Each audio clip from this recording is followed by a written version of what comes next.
ते मित्रमंडळ तर एक थोड्या दिवसापूर्वी मी ना एक हे लावलेलं 2-3 केळीची रोपटी लावलेली. बऱ्यापैकी सगळ्यांना माहीत असेल, ज्यांना रेग्युलर फॉलोअर्स आहेत त्यांना माहीत असेल. तर तिची अवस्था सध्या बघायला झालं तर ही बघा, हे आत्ता माझ्या पाठीमागं जे दिसते ते 2 झाडं अनेक लावले, बाकी ते पण तुम्हाला दाखवतो. सध्या अशी झालेली आहे. अशी का झालेली आहे तरी स्वतःच्या चुकीमुळे ही दुसऱ्याच्या जीवावर आपण ही 2 रोपटी ठेवून गेलतो. त्यामुळे दुसऱ्या जीवावर अशी कोणतीच गोष्ट ठेवून जाऊ नका, नाहीतर अशी ही वाळून जाते. आपण केलेली मेहनत जवळजवळ पूर्णपणे वाया गेलेली आहे की नाही मला पण अजून 100% माहीत नाही. थोडंसं अजून ताकद दिसते ह्या रोपट्यामध्ये. थोडंसं आता हे देशी गायचं शेणखत आणि थोडं पाणी वगैरे देणार आहे ह्याला.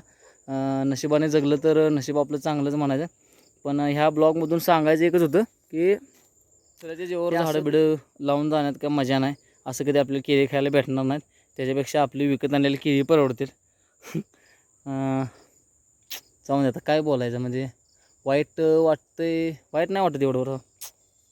वाईट वाटतंय थोडं वाटतंय मला वाईट. कारण काय झालं आहे, एक इच्छा होती की आपण लावलेलं ह्या झाडाचं म्हणजे एक फळ खावं, अशी एक प्रत्येकाची इच्छा असेलच कधी ना कधीतरी. पण ते फळ काय आपल्याला मिळालेलं नाही. त्यामुळं हा प्रयत्न शक्यतो अनसक्सेसफुल झाला असं मला वाटतं आहे. पण काय हरकत नाही, एक प्रयोग तर झाला. कळालं तरी आपल्याला बाबांनो की असा आपल्याला consistency is the key of every field in everything is everywhere. So my dear friends, एक चूक झालेली आहे त्याबद्दल सॉरी.